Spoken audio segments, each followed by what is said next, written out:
Jai Jinendra. Welcome to Adults Class 2 Practical Applications of Jainism. Let's start with the Nokar mantra. Namo Arihantanam, Namo Siddhanam, Namo Ayariyanam, Namo Ujayanam, Namo Lohi Savasamna, Yeso Panchanamo Karo Sava Pava Panasano Manuavancha Savisim Paramam Have Manula. So today is the last class before summer. So the question is, what are you going to do over the summer to remember that you're Jain?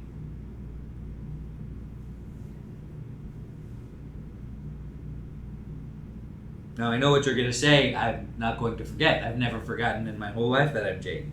But is that true? Do you remember that you're Jain at work? No, too busy and forget about it. Do you remember you're Jain when you're at the gym? No, I don't remember that I'm Jain at the gym. What does being Jain have to do with going to the gym? Do you remember you're Jain, when you're on your phone?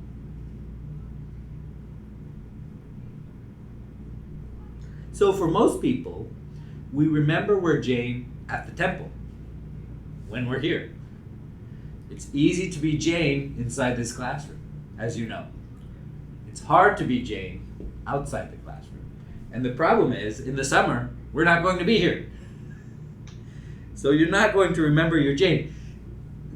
It seems like it's a location-based thing. You're like, and some of that's okay. I'm one person at work. I'm one person at home. I'm one person at the gym. I'm one person when I'm driving in traffic. But you're not supposed to be different people. You're just supposed to be the one person your whole life. And Jainism is supposed to help you with every part of your life. And you're supposed to remember your Jain during every part of your life. Even though you might act differently in front of your boss than you do in front of your kids, of course. But you're still a Jain. And we forget.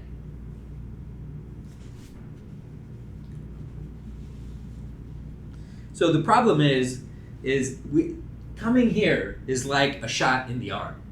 And it lasts, as soon as you exit the door, as soon as we all exit the door, we're like, I'm going to change my life. I'm going to do what we talked about today. And then it lasts you're lucky if it lasts a Tuesday. You're lucky. You may think about it on the way home. You may make a change on Sunday. And then by Monday, you're back into it, And so coming here, it's like a shot, kind of. And for different people, it lasts a different amount of time. But we're not going to get the shot over the summer. So you might forget for months at a time that you're Jain if you don't come to the temple because the kids are off Patsala. So it's like, imagine a pie graph of where you spend your time in a day, right? Maybe the largest part is at work.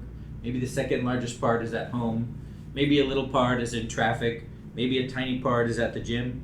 And maybe you have a lot of other little tiny parts, depending on what happens. Well, how big a slice of the pie is the temple? And if that's the only time you're Jain, then Jainism isn't doing that much for you.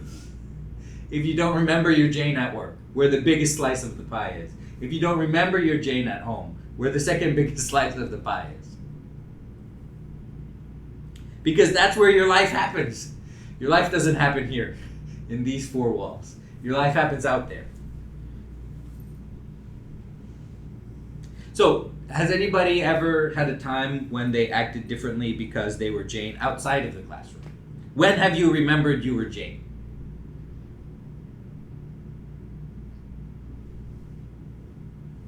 So sometimes at work they'll have food. And then, Right. Think about it should I be eating this or not? Right. It's like a basic example. Right. So a lot of times when we eat, we remember, I'm not supposed to eat this, I'm supposed to eat this, and that's because I'm Jain. Great.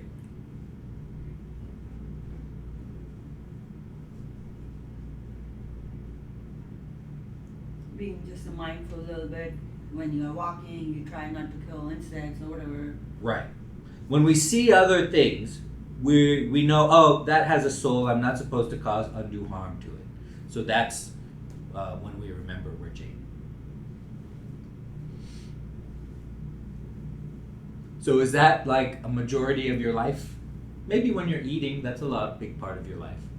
When you're walking, maybe a little bit smaller. But we want to do better, right? We want to be thinking about it all the time. When we're sitting in front of our computer for 8 hours a day, or when we're at home, being parents for 5 hours a day.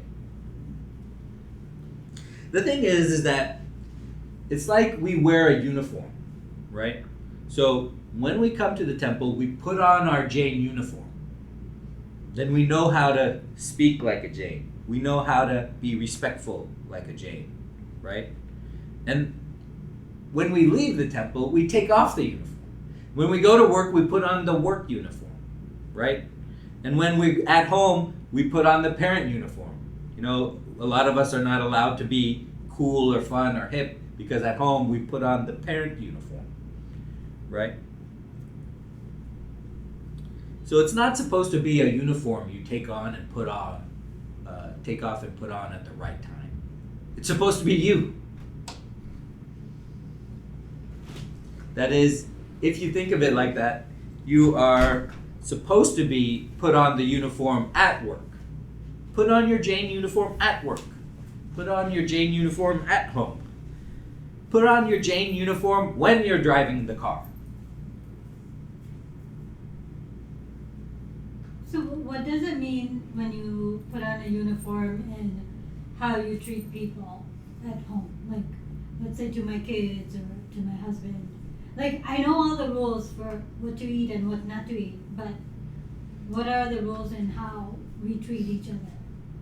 The rules are, you want to minimize the harm you cause due to anger, ego, deceit, and greed.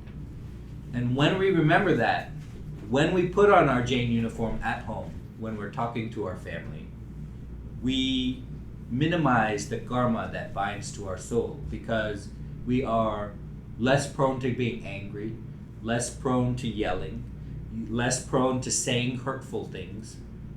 That's what it means. How do we practice that?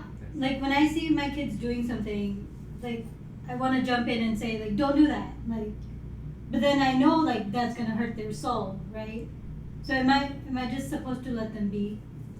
We practice that by being mindful, which I've talked your ear off about, right? We practice that by increasing the space between thought and action to reflect on whether you should take action on this thought or you should let it go. We practice doing that by being aware that our child is a soul just like our soul and may even be older than our soul.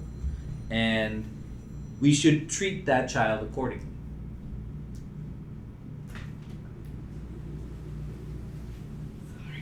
I like the fact, the point that you just made about having a moment between action and response. I think that's very important. And generally in anything in life, that really helps. Pausing before you respond. Because sometimes we are very instinctive, our crocodile brain takes over, right? And we do things that we later regret. But pausing, thinking through, and then taking action, that makes the difference between an A player and a B player, in my opinion. Right. And that's very important because especially with the example, like if your child is messing up and you say, oh, you want to jump in and say, don't do that. Well, if you pause, you realize, hey, I'm supposed to, like we talked about last time, I'm supposed to allow my child to fail at certain things. Is this the time I can allow my child to fail at that? Yeah. Will they learn from that? Is it going to be worse if I jump in and fix everything than if I let them continue and make a mistake? It might be. And so that's where that kind of pause might help in your example.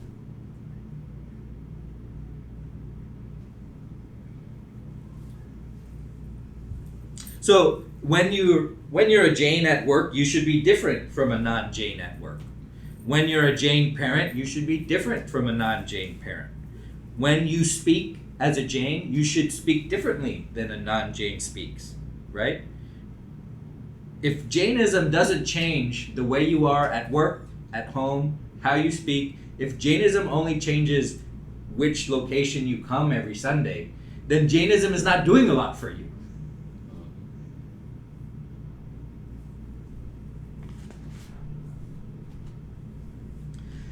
And unfortunately, even coming to the temple is not a guarantee, because you can come to the temple and go through the motions. We've all done that. We've all said the Navkar mantra and been thinking about something else, right? You can go in the temple and do a puja and have it do 0 for you because you're not paying attention while you're doing it. You're thinking about work, or you're thinking about a problem you have. You can come in this class and just be zoned out and not think about it, and just pass the time and leave. And so it's not about even just coming to the temple, even though that's what we've been talking about. You could be absent even when you do it.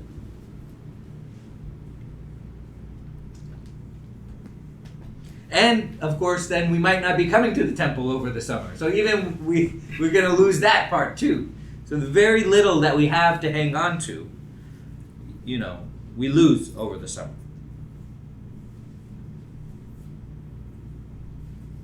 Questions or comments about that? Question.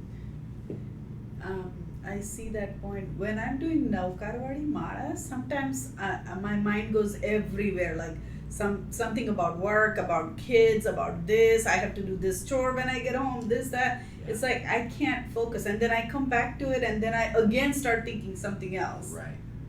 So how do you focus? That's totally normal. And what you're supposed to do is you're supposed to think about what the words mean. Okay. So if we don't know, then we first should start by figuring out what the Navkar mantra means. Okay? So it means you bow down to the Arihants, you bow down to the Siddhas, you bow down to the Upadhyas, you bow down to the Acharyas, and you bow down to the Sadhus and Sadhvis, right? And then the second part is kind of understanding why you bowing down to these people we call the Panch Parmeshthi. And it's not because you worship them, it's because you want to emulate their good qualities. And so when you think about that, you'll find that there is an almost infinite things to think about while you're saying the Navkar mantra. Some people like to think about those qualities. There's 108 of them, qualities. So I have a good news for you. There's 108 beads on your mala. Yes. So maybe you can think about one quality per bead. Maybe you can think about the life of one of these Tirthankars that you're trying to emulate. So the answer is to think about what the words mean, and you'll never find your attention straying after that. Yeah, and I think sometimes I do the same thing. Sometimes whenever I meditate, bunch of things come into my brain which I don't want, but I feel like it's to me that's a successful exercise because it acts as a vacuum cleaner for my brain when I do that and experience those thoughts, because once it's finished, all those thoughts otherwise would have been lingering in my brain and it would have impacted my actions and my work. But since all of that got brought up and kind of went through a whole vacuum cleaning process, I've become much better off in my actions after finishing that exercise. So to me, actually, that's a good thing. As a positive. That it's a positive thing that happens to you. Actually, I think that's probably I would say it's that activity is successful in my opinion because it's vacuum cleaning your brain. Or you can say louder too, like you don't do it in your mind. Say like that, so you're not thinking about anything else. But then it can distract the others around you, right? Right. If you can, you should say it verbally because you activate it one is more okay. sense. Yeah. And when you okay. activate more senses, you're more likely to pay attention. Oh, okay. Then So- I think that's a good idea. Yeah. Especially when you say your prayers in the morning, evening, or afternoon, you should say them out loud. Find a place that nobody's around there and just do it there. You don't have to be sitting in the same place. So Right. Right. That's a good idea. Practice that. And that brings up a good point. It requires remembering to do. It requires remembering of what the Panch Parmeshti are. A lot of times, we don't fail at being a Jain because we don't know. We know the right things. We know ahimsa, don't hurt, don't lie, don't steal, don't yell at my kids. You know, we know all that. The problem is remembering at the right time, right? In these walls, you can tell me all the answers, all the right answers, right? But, you know, if somebody's insulting you, at that time, are you going to remember about ahimsa? You know, when you see a sale in the store, you know, at that time, are you going to remember about aparigraha, right? When you're sitting in class, you remember, oh, I have to be respectful, I have to speak like a Jain. When you're at home talking to your kids and they're interrupting you for the 50th time today, do you remember that you have to speak like a Jain? And so over the summer, it's not about learning new things about Jainism in the summer. It's about applying what you already know to your life. And of course, that's what this class has always been about. So, we're going into the summer. What situation do you know that will happen where you will forget that you are a Jain? Because you're not here, you haven't been to class in 2 months, you haven't opened the book, you haven't listened to anything about Jainism. When are you going to forget this summer?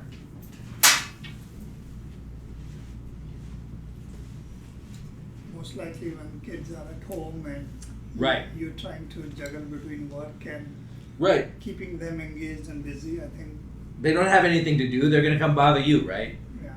Right. So, how are we going to handle that?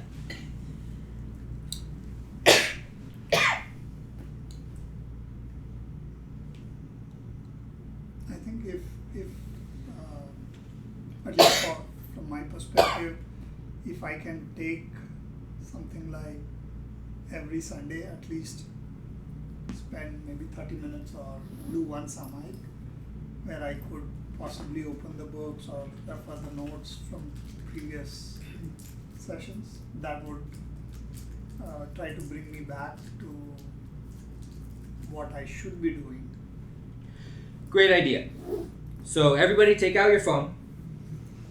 Okay, you're used to spending time at 10:30 on Sundays. You're used to spending an hour with me. You're not going to do that over the summer. But guess what? You'll still have that time.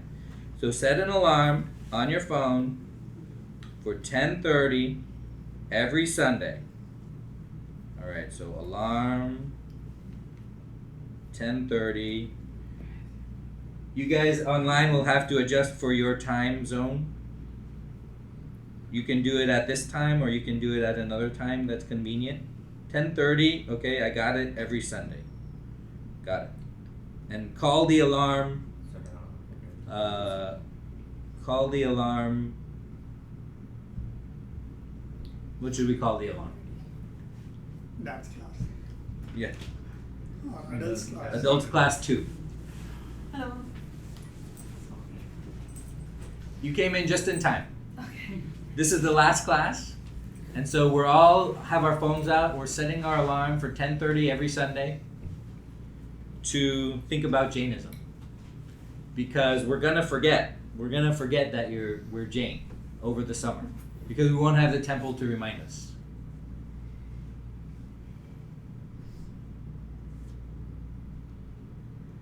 And then what can you do on 10:30s on Sundays? You can open the book.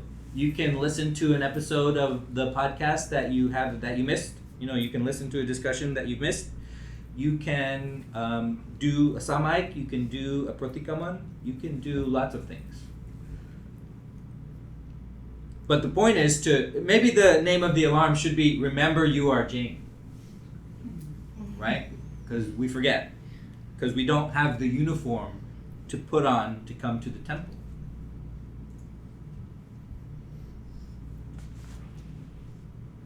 Well, a lot of us are going on a vacation, right? A lot of times we forget we're Jain on a vacation. I knew one fellow that his rule was he would only drink when he was on vacation. Otherwise he wouldn't drink, like at a party or at home or at a restaurant or anything like that. And I was like, that's great, you know, that's just one step further along the path. But if we're lax on vacation, then Jainism isn't really doing anything for us either. You know, on vacation, the flight's going to be delayed, right? You know, plans are going to change. You know, you might get irritable. It's a great time to practice Jainism when you're on vacation. It's a great time to let Jainism help you improve the quality of your life.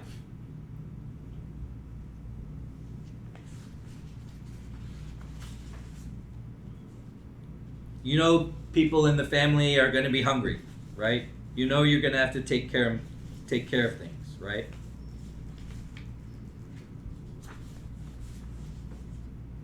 Who's going on vacation this summer? Where are you guys going? We're going Bond. Oh, yeah? That's great. We're going to Canada. Where? and Oh, Banff. We're going to Jasper. Canada and Oh, then also? Michigan and Chicago. Jasper. Oh, that's great. You went went last summer. Oh, yeah? You're getting out. So the thing is, we go on vacation to get away, right? To suspend our values, right? To go relax. But don't relax from Jainism. It's supposed to be helping you. It's going to be helping you when, so the airport loses your bag or waiting in line. Remember we talked about waiting in line? And that about 2 people can wait in line, but 1 person can do so patiently and 1 person can do so impatiently. You guys remember that?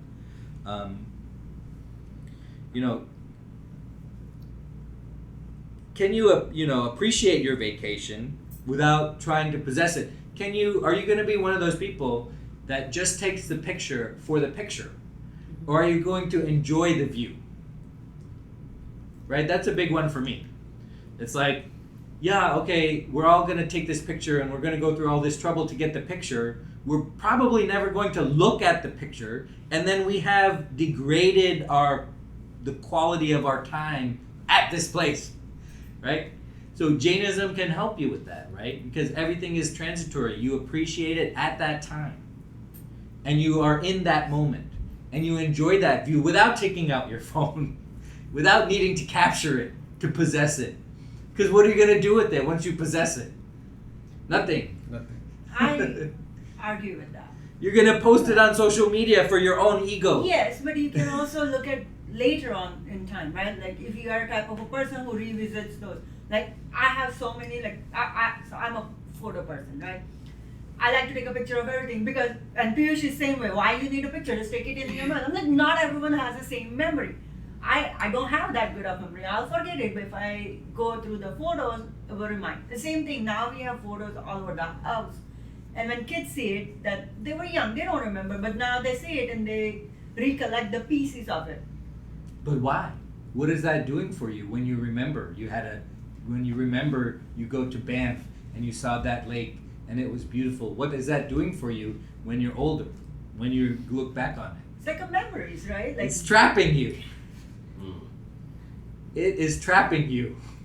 And you are a willing participant in your own trap. You constructed an elaborate trap for yourself, and then you walked right into it, and you love every minute of it, and you don't realize you're in a trap. But then, are you saying then why even take that trip? Sure. Yeah, of course. It's trapping you, right? Of course, absolutely. Now you're getting it. Why even take the trip? Why even worry about the money in your pocket? Why even worry about your phone? Why even worry about all this junk that you have? Yeah, you're getting it. Perfect. Love it.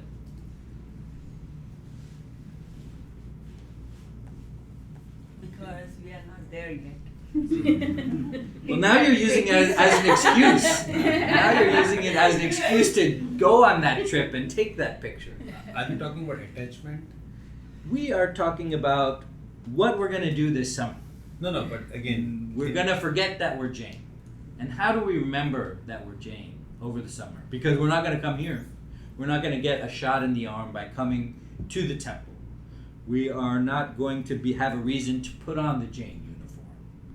And so that's what we're talking about. No, I understand Oh, that. This sorry. one. My question is like going on a trip, right? So now, from not taking pictures to not going on a trip is where I'm transitioning to. Yeah. So yeah. now my question is, the reason I'm not going on a trip because I don't want to be attached to the memories. Well, I'm trying to understand the connection. The reason you're not going on the trip is because you are just doing more karma. You're attracting more karma to your soul that you don't need to be. Because what happens when you're on the trip? You have greater chances to fall in this trap of anger, ego, deceit, and greed, right? Especially the greed 100%, part, yes. right? Where you're going to be fulfilling your senses, you're going to be fulfilling your passions, you're going to be relaxed in your attitude about Jainism, you're going to be relaxed in your attitude about how much you eat, you're going to be relaxed in the attitude about how much you drink, you're starting to let all those things win instead of continuing to build on what you've been building so far. But then it's like a glass half full perspective, right? When you go there for 1 week, you're recharged for rest of the time when you come That's back. the excuse that we tell ourselves, right? But we can be recharged here at home. What about the people going I want to share. Sure. Hey Vishesh, how you doing? Hey. So I was reading the book Jainism 401, and there was a section where I can't remember the exact the word, but it was that every traveler should have like a geographical boundary in their mind that they shouldn't travel far from that geographical region that they have that decided in their mind. It was like thinking, why? I mean, what does it do? What would it do for me better if I don't travel? But I think now I'm getting it because we're having this discussion. So, That's amazing. That's amazing that we could help identify what is the purpose of setting a geographical boundary for your body. It's so you don't encounter more temptations outside of your geography. Why do we drive the speed limit on the highway? We drive the speed limit on the highway because it's safer. Because the reason it's safer is because we encounter less cars. The more cars you encounter, the more likely you are to encounter somebody that has been drunk, that doesn't know how to drive, that makes a stupid decision, that doesn't look when he's changing lanes, things like that. If you drive over the speed limit, you encounter more cars than if you had driven the speed limit because you're passing all these cars. If you drive under, you encounter more cars because more cars are passing you. Both of those are bad. You want to drive the speed limit because everybody else is driving the speed limit. If you drive the speed limit for 10 miles on the highway, you might encounter 20 cars. If you drive 10 over, you might encounter 100 cars. So you have quintupled your chances of getting into an accident through no fault of your own. Just somebody doesn't look and they just turn into you. So when we set a geographical boundary for ourselves, it's the same reason. We encounter less. We are tempted less. We run into less people. We run into less scenarios for sinning. When we go on vacation, we invite that into our life. When we take a picture, we invite that into our life. Invite the opportunity to do more bad karma. And we don't want to do that. Yeah, I get the vacation part.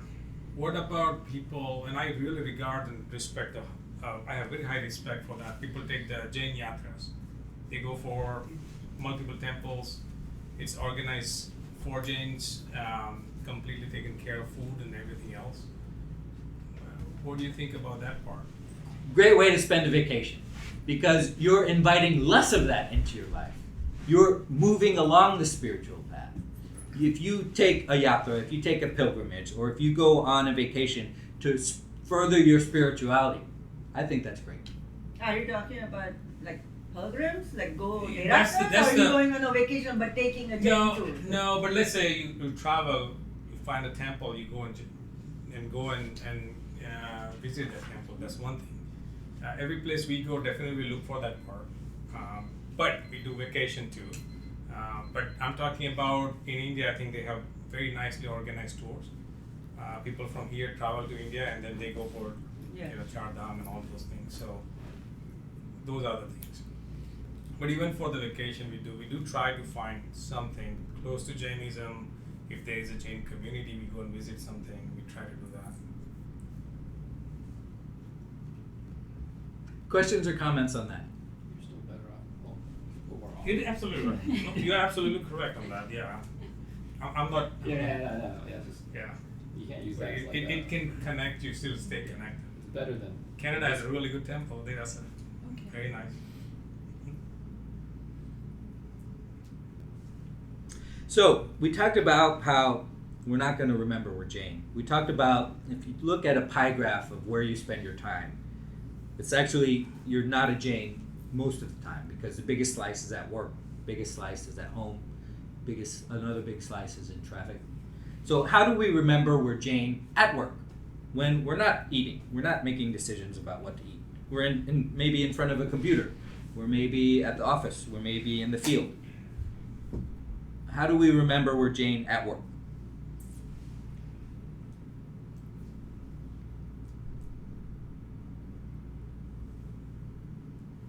but you can still practice some of the principles, like, you know, maybe being honest or something, right? So like if you're, I mean, in like a meeting or giving someone like feedback, like, you know, you don't have to hurt them, but you can still be, you know, honest, right? Right. Rather than trying to like say like, oh yeah, I mean, whatever, there's different scenarios, but you know. Right, so that's a big part. We can avoid lying at work. We can avoid causing others harm through our speech, because that's a lot of what we're doing at work is talking. And so, and even that includes, you know, sending emails, right? So that's great. That's one way we can be Jain at work. I love that. Whatever time you get paid, you use it for the company. Means your company is paying you, just not opening your cell phone or just browsing something else personal. Right. That benefits you rather than company where you're taking the pay from the company. Right. Yeah, that's being a Jain, I think. Great. Yeah. Love that. We can use it as an opportunity to focus. Well, it's basically not stealing, right? That's Not what stealing. also, yeah. Oh, that's a better framing of it. Yes, not stealing. I think eventually that framework of avoiding, I think to me it all boils down to what to do versus what not to do. It's about the anger, greed, ego and deceit, right? To me Jainism is all about what not to do with these four things. Right. So whether you apply that in personal or in professional world, framework still remains the same. Right. And we've kind of been framing it wrong. I'm asking you how you can be a better Jain at work, right? But it's to help you. This is, remember, Jainism is supposed to help you. Exactly. It's supposed to increase the quality of your life right now. And you will find that if you are focusing on work at work, that will help you. If you are honest at work, that will help you. If you reduce your ego, that's a big part of our problem at work is the ego. If we reduce our ego at work, that will help you. That will help you at work, that will help you with your relationships, that will help with your soul, that will help you with your karma, that will help improve the quality of your life. Even if you don't believe your soul, even if you don't believe that karma exists, because we haven't measured it yet, we haven't found that particle yet.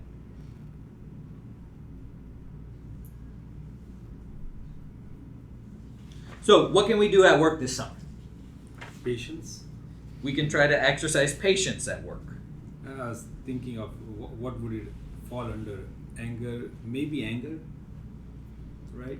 Because, you know, my issue is, you know, I want everybody to be at the same wavelength of the thought process, and you know, again, it's just like, what do you not understand? Like, this is the 10th time you're doing it. Right. Yeah, it could be anger. It could be your own pride talking. Absolutely. Yeah. Yeah. So I think those two.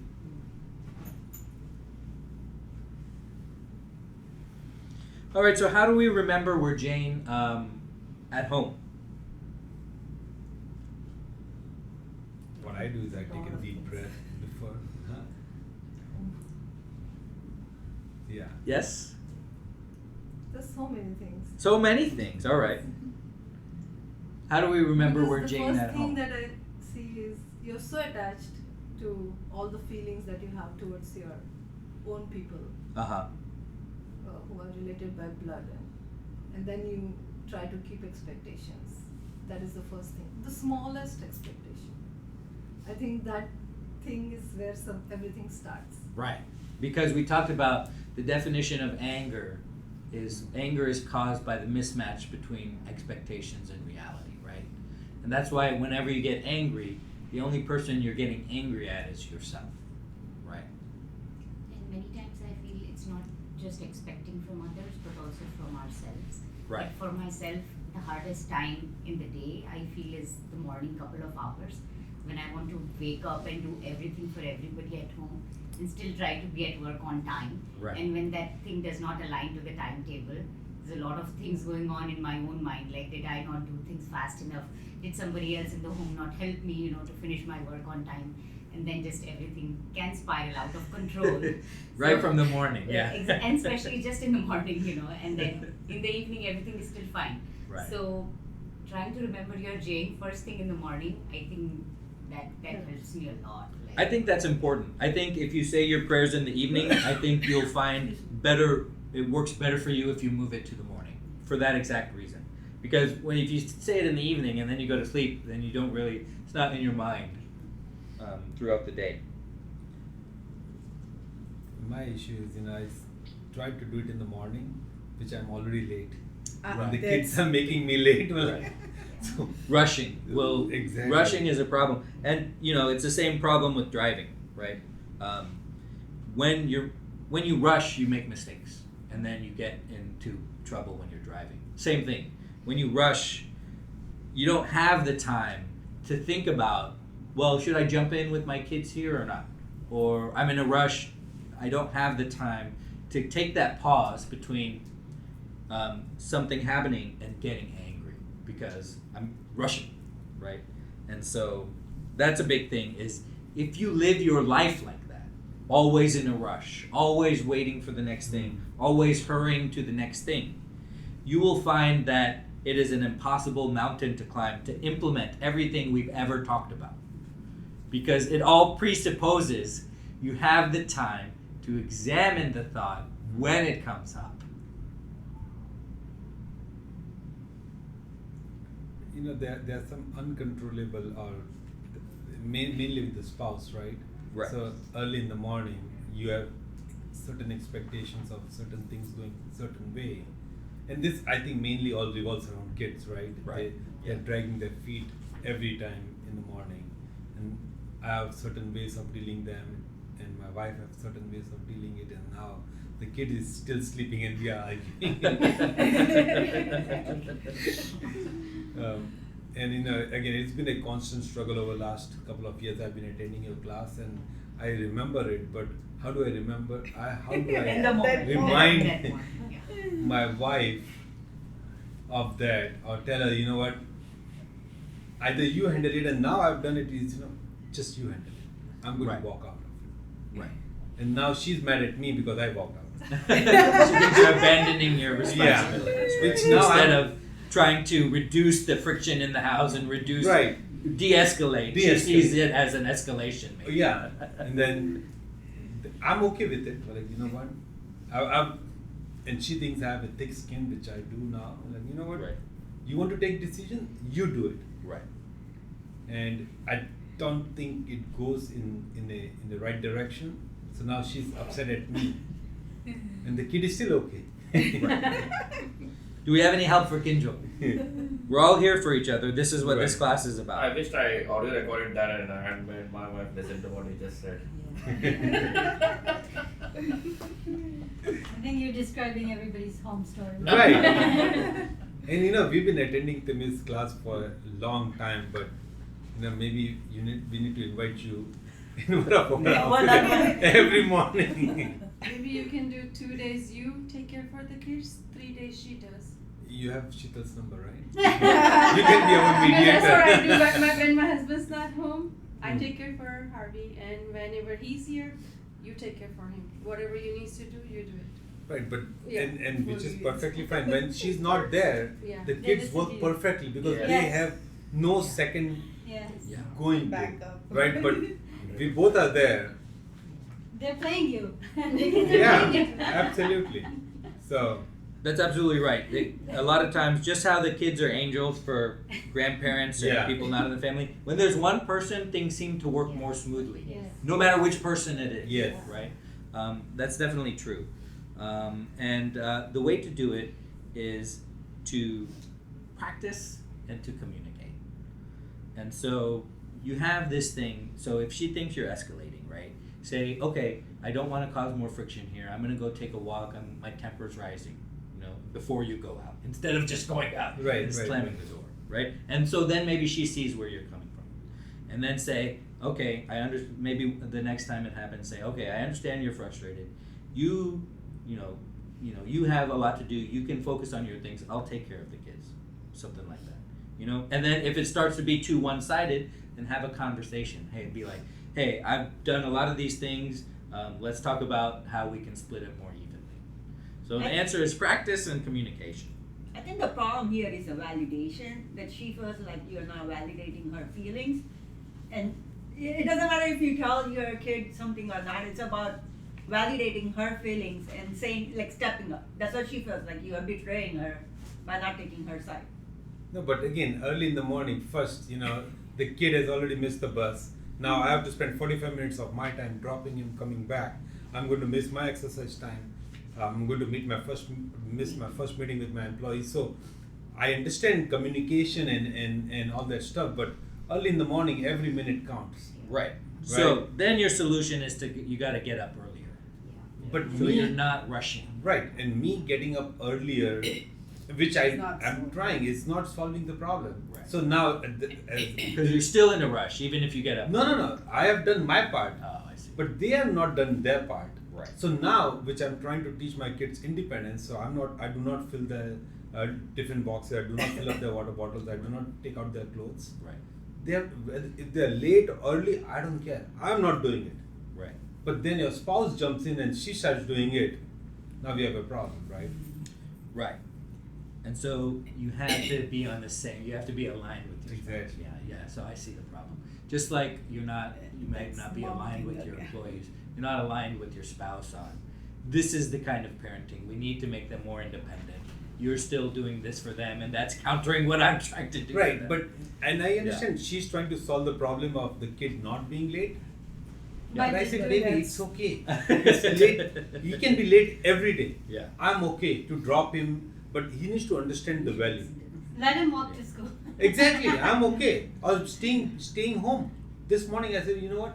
10 o'clock the car leaves. So what do you do when you're not aligned with your employees? Very good question. You can So- fire them. No, I can't. Strike one, strike two, strike three. No, so again, of course, communication, right? But the communication with employee, which again, me and my wife work together too. So that's another That's problem another also. problem. Right. I'm not saying it's the same. It's different because the communication with the employee is always, the underlying thread is, well, it's not working out, right? You can't do that with your spouse. 100%. Right. Never. But you need to try to use those same techniques to get alignment between two people. But with employee, they don't have any ownership in the company, right? Here we have a common ownership of a child, right? So Right. we both are thinking right for the kid, but It's different as it's to how to different. implement. She's trying to solve the problem right now. I'm trying to solve the problem long term.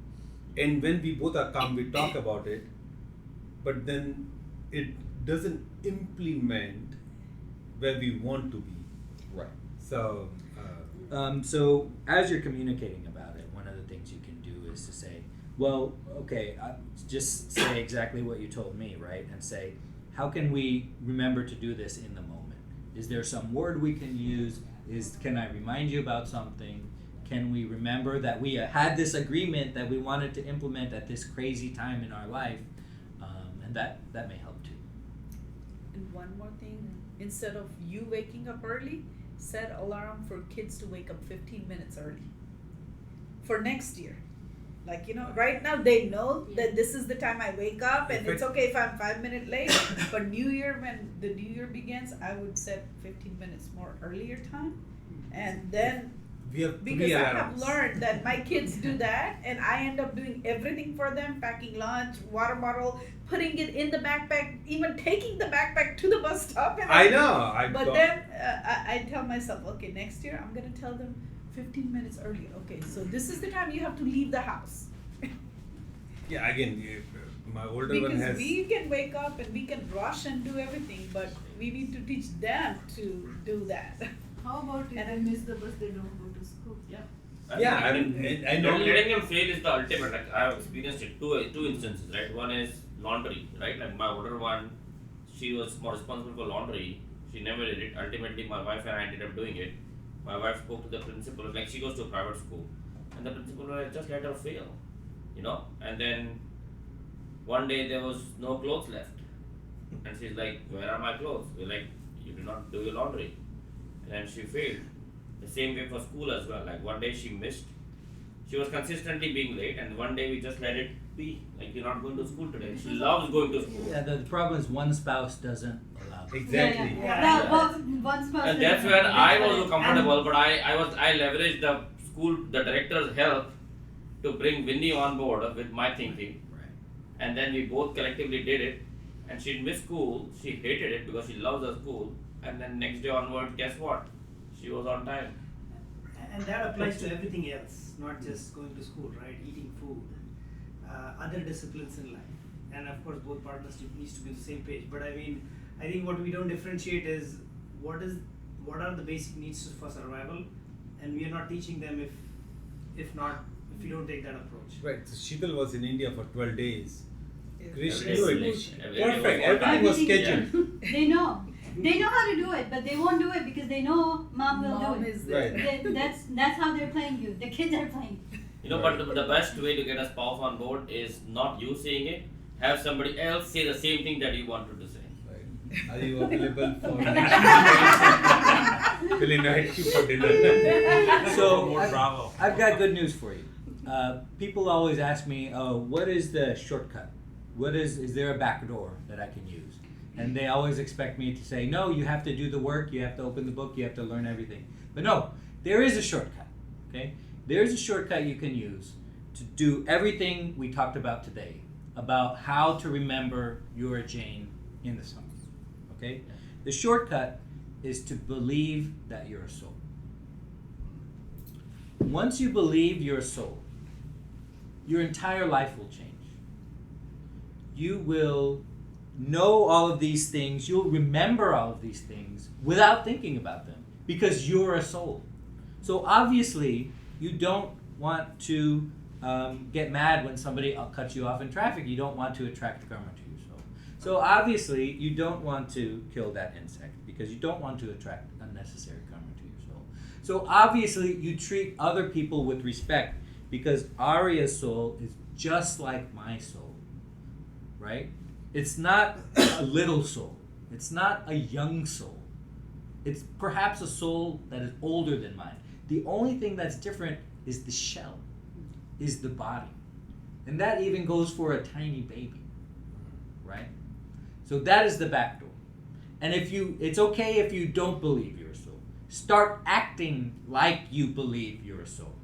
You keep on faking it until you realize that all that acting has increased the quality of your life, and then you will start to understand your soul based on the differences in your life that occurred before you started acting like your soul, and after you started acting like your soul, and then you'll start to believe you're a soul. And that is the shortcut. Questions or comments about that? So we all have an alarm of Sunday at 10:30.